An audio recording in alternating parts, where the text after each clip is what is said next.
I don't expect an owner really to know that because they're doing what they do best. They're going out, they're getting the deals, they're closing their deals, they're keeping the business alive, maybe adding one or two more people that they need, to close the deals. But I don't expect them to know the money should go here, here, here, and here, and this is going to be the best use of it. That just leads to stress. Yep. Right? You need more deals, and now you're stressed out because you want the deals, but you don't know what to do with the deal. So the CFO intimidates people because it's this 3-letter word that's like, that's a lot. That's going to be way too much for my business. I don't have time for that. I don't need that. Whatever the excuses are that we know, we've heard them all, but it's someone that really is just literally wants to make sense of your financials, wants to break it all down for you, wants to support you in all your financial decisions and carry you through and just kind of sit right next to you and explain everything to you and say, this is what's going to be best. And then you start to see your business transform more and more and move in the right direction. We are back with another episode on the CFO podcast series at Simple CFO here. It is myself, David Richter, and we have Christina Gutierrez, my business partner. And we are recording a lot more content together because we see so much happening out there in the marketplace and so many people that come to us with the same types of issues. Today's a different one. Today's a little bit more controversial because it's something that we believe that goes against the pretty standard wisdom out there of what people say. And it's something that a lot of people think, but what we think is cash is not king. And we don't even think cash flow is king, which if you're in real estate and you're hearing this from the profit first people, you're like, okay, what the heck? Turn you guys off. No, there's another portion that most people don't think about. Cash flow management, how you manage your money. That's what we believe is king, because I could go into story after story, and I'm sure you can too, Christina, of where people have cash and they might even have cash flow from rentals, but they still feel poor. They still feel broke, and not like a good broke. I'm saving so much on my taxes. I'm broke on paper, but I've got lots of money. So I believe, and we believe, that cash flow management is king. So do you have anything on that, Christina? Because like I said, I could talk on this myself for probably the entire time. So. Yeah, then it's also you have a bunch of cash and you don't know what to do with it. What I always tell people with the whole opening bank accounts and following profit first and trying to figure it out, it really is a cash management tool. Let's be honest. So They think it's so overwhelming to have all of this, but there's a part of it. The cash is king is great, except your cash controls you. And so I think that's the key thing, is that you let your cash control you, because you're just dipping into whatever you need whenever you need it. And then you're freaking out because there's no management in place. Whereas if you have buckets and you know exactly where you need it and you put it aside, so your money is there for the exact need that is intended for when you actually need it. And you're managing it by when you need it. Now you're controlling it, instead of I need cash is kind of controlling me, to I'm controlling my cash. I know what it's there for. I'm going to go pick it and I'm going to use it for this purpose. And I'm not going to go broke doing it either. I really like that angle. I don't know if I've ever thought of that, where if you don't have a system in place like Profit First, then cash controls you. Even if you have a lot of cash in the bank, you don't know what to do with it. You don't know the best way to deploy it, and it can very quickly go out the door. If you don't have a system in place for your cash, even if you have a huge rental portfolio bringing in tens of thousands or even hundreds of thousands of dollars in the door, if you don't have a system in place, it can all go out the back door, or through the buckets, or through just the maintenance and CapEx and all the things that can come up in a rental or buy and hold business. But if you have a system, that changes the entire equation. Cash now is a tool that you manage and control versus something that controls you. So no matter how much or how little you have in the bank, if you have a system, you can at least know what to do with your money. I see. It's like those dots have been connected other places, but now that we're talking through it, I really like where that perspective, where the common sense wisdom says cash is king, but it's only king if you are controlling it and you're the one in control, not if it's controlling you. Same thing with cash flow and your business as well too, because you need both of those things. Cash is the lifeblood of the business, and cash flow, especially in the real estate business, is the lifeblood, and making sure that you do have the cash flowing in frequently. And that's where you need to have that in place, but it's the management of it that makes it all work. And honestly, it's the difference between, if you play the game Cashflow 101 by Robert Kiyosaki, It's the difference between staying in the rat race and trying to land on little green spaces that say big or small deal and just being really good at landing on those spaces and doing the deals versus managing your money to get you to financial freedom, or to, like in his game, he's got the rat race wheel that you spend 90% of your game there, but you're trying to get to the financial freedom track, or like the fun track, he calls it. So that's really the difference here, is if you manage your money and have a cash flow management system, that's really keen, because it touches every single thing you do in the business and it helps you get to where financial freedom really is. So, Christine, do you have any thoughts on that? Yeah, I mean, the game says it all. Funny enough is I've never played that game. I have it and it sits on my shelf. Great. My dad actually had it because my dad's really big in real estate, flipped houses and stuff, and he gave me the game. He's like, I'm not going to play it anymore. Take it and play it. And it's literally been sitting on our shelf. But we always tell our kids, everything's a lesson to them. It's where we always tell them, what do you do with that? What do you do with that? And we used to say, invest $1 with the Bank of Daddy and use your cash wisely, because, they want to get the best next thing. You see it at retail stores. People wait in line forever to get things. And that's the mentality of a lot of people, just like a house. Yeah. You're waiting on an auction site going, I have the cash to get this house. I have the cash to get this house. But you do that 5 times. Then you just look at this big bucket of cash and you go, I got the money. I got the money. I got the money. I got to go pay for this right now. Cash, you think, I'm in such a great spot because now I can buy houses for auction for way cheaper that require cash. Yep. But that doesn't really, you're throwing it out there. Well, now you have an asset sitting, and now you need to make a decision on what I'm going to do with it. How much more money do I need to put into it? Where's that money going to come from? Like, it's not all just cash. Having cash doesn't help you make decisions. You can have millions of dollars, but it doesn't help you make strategic decisions.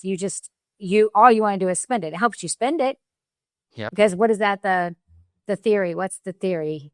That, like, if you have toothpaste, and you'll squeeze it till Parkinson's law.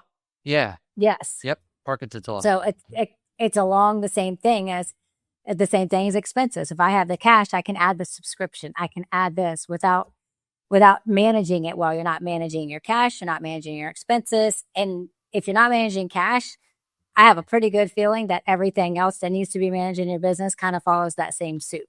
Yeah. Could be wrong. But since cash is so important to a business, you're just rolling the habits that aren't good for the business. No, that's a really good way. It's a really good tell too, where people can make great decisions to get deals in the door, but that's just one aspect of being a business owner. A business owner says, I need to know all these areas, at least from the ownership level of, like, okay, I need to be able to control my money. Like, that's the whole point of the financial department, is to make sure not just that we don't go bankrupt, but that we get what we want from the revenue that we get inside the door. That if we're going to go out there and we're going to bust our butts and we're going to go out there and talk to sellers and take the phone calls and the people that send us, the dirty messages back of like, no, I don't want to, don't buy my house and don't contact me again. You're doing all that work, but at the end of the day, do you really have what you want? That's what we're trying to challenge here, is that conventional wisdom of, yeah, cash is king and cash flow is king. It's like, yes, those are great statements, but that's not the sum. The whole point of it getting cash as a real estate investor or as a business owner is to have it work for you. And you being able to control it is a skill that you can learn as an owner. Christina, I think this is true too, that as business owners, usually most people don't want to touch the financial aspect of their business because so many people think they have to be, right? That people think, or owners think, they have to be masters of the accounting and the numbers. And I think there's a difference in being a cash flow management expert, of like being able to think strategically when it comes to your money, versus just knowing where something's supposed to sit on a financial statement, or even diving deeper into those. It's like that's another set of skills to be able to learn. But if you don't have good habits with your money, then just because you know the P&L, the balance sheet and all that, like even if you know that, but you can't control your cash, that's where most people need to start. And it's not as difficult as the accounting industry makes it out to be. Like, I think that's another thing that bothered me for a long time, was that I felt as a young entrepreneur in the real estate world, when I would talk to my CPA, they would almost talk down to me. Like, how do you not know this? Or like, this is the answer, or just like blowing it off, where I needed to learn not just about, okay, where does it go on this financial statement, but how do I make this business run profitably and actually have cash in the bank that's ours to be able to either grow the business or take money out consistently. That was something I never really got. And that's why honestly we have a fractional CFO service, because a lot of people ask CFO type questions like, where is my money going? Or where did it all go? Or like, how do I take more money out? And that's really a higher level business management question and it's attainable to you. Having a system in place like Profit First or something like that is what we're trying to provide as from our industry and from what we do specifically as fractional CFOs. And you know what you say, CFOs, you say you don't want to overcomplicate it, or it should be simple. You never understood it. CFO is a CPA. All of these like designations in these 3-letter words intimidate people.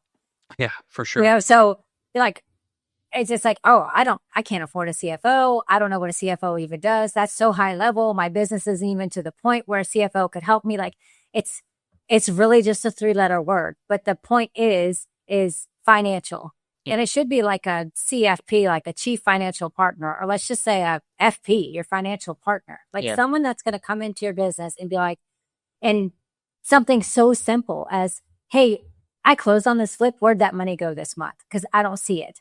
Someone just to come in and stand beside you and say, let's look at it. Let's look at how your bank, let's look at your closing statement. Let's look how everything shook out. And let's see how we want to use that money and what the best use of it is.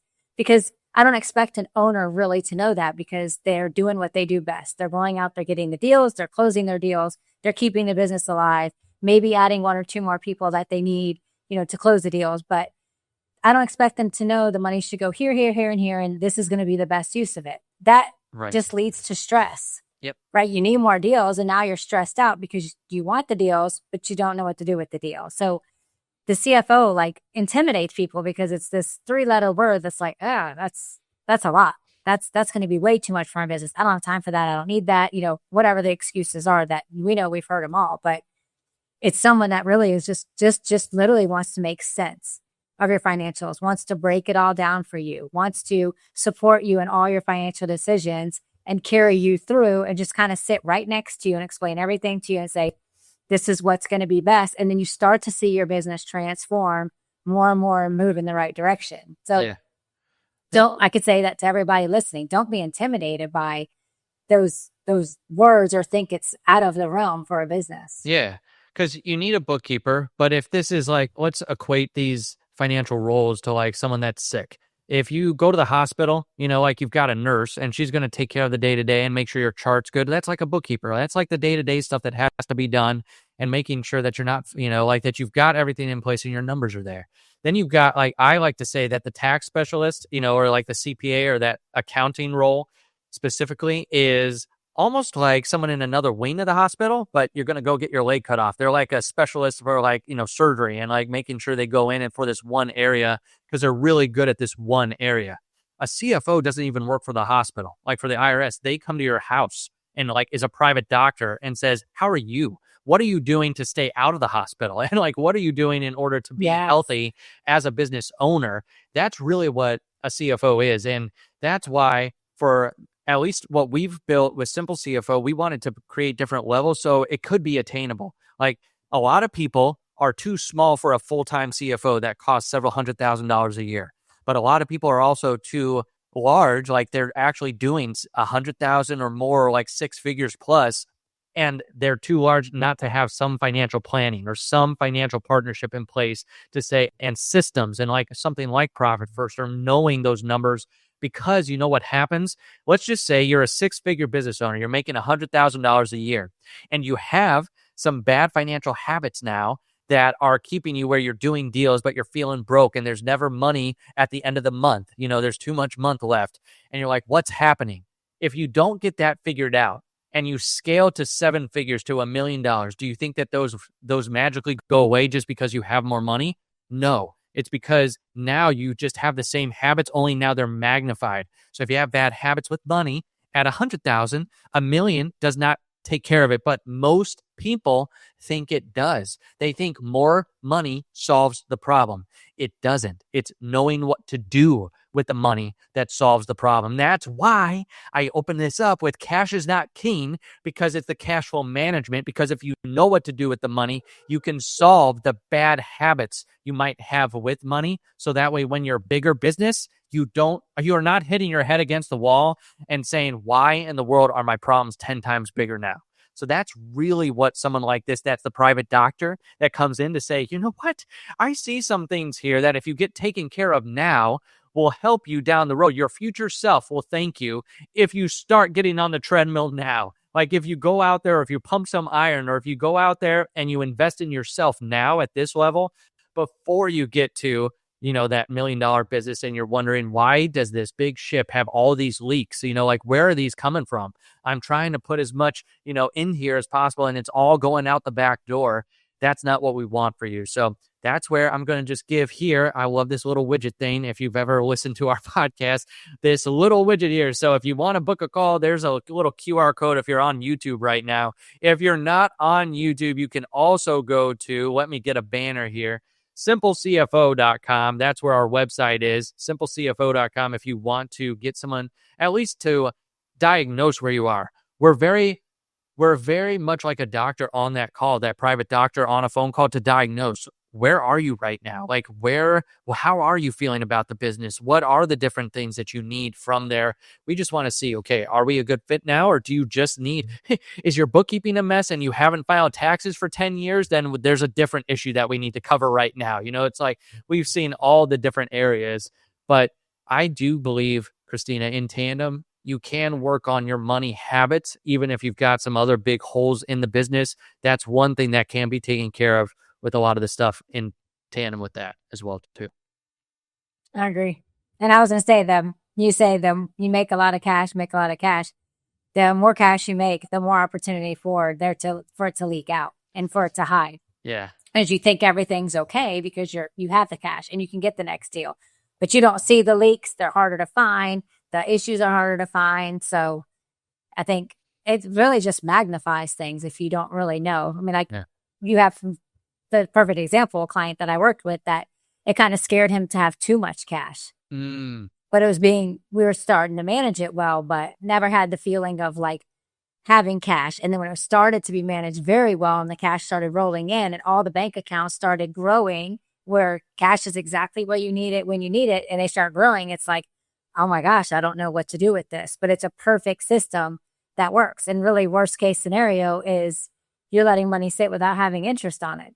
Yeah, right. Yeah. That's how I see it. Yes. Right. And I love that as a worst case scenario versus we've run out of cash. Now what do we do? Like where do we go? And like getting into major debt, because a lot of those calls I have up front with people, they have some type of debt that they got into. And I just had a call recently with someone who built a lot of debt, but only in the last couple of years. Like they had good cash reserves before, like in their personal life, but then their business got away from them. They had some bad deals go sideways. They had a contractor take advantage of them. And it's like now they need to pay down this debt and they just need these systems in place, but they want financial security. Like they want to make sure they're paying themselves, but they want to make sure they're paying down this debt. And they knew they were like a missing pieces, having these systems in place to make sure I don't get back into the same situation again. So they understood. So that was a really fun call because I'm like, these people understand what is really the important thing here is cash flow management versus just having a ton of cash, because the more cash you have, if you don't have systems in place and the disciplines in place, it's really easy for that cash to slip through your fingers. So that's where we believe cash is not king and cash flow is not king, but cash flow management is king and having a system in place. So if you do need that help, you could go to simplecfo.com. That's where we help people. This is where we want to give just tell it like it is and also give you examples. People, if you're thinking that you're listening to this podcast and like, oh, I'm a unique case, I promise you lots of people are in the same boat, that they don't know where their money's going. They don't have it all together. I admire people who step up and say, I need help, or I need to get a plan in place for the finances, because then you want to be a business owner who's responsible and goes out there and doesn't just sweep it under the rug until that rug is eating you alive, and like the monster under the rug is bigger than, the whole business there. So that's where we want to help you get that plan in place and really help you. So Christina, any other parting words here before we let them go? No, I mean, we've seen it all. So don't feel like you're unique or they can't handle it or I'm too small or I'm too big. We have levels to work with anyone. And we definitely have all the CFOs on our team that have such a high desire to really help people. So Yeah. it's definitely. We've attracted the right people on our team who really care and want to go above and beyond. We were literally talking about this right before this call, where a CFO is probably going way too above and beyond for someone. It's like, there's some scope creep there. We've got to just make sure it's in our scope of work here. But we have people that are hungry to help business owners not be trapped in the rat race, in that business rat race that is so much worse than a W-2 rat race, because it can get very hairy very quickly, and it can turn into a nightmare very quickly. And we want to help you. We want to help you get into the right place by cash flow management and a system, and really helping you master money, helping you what to know as a business owner.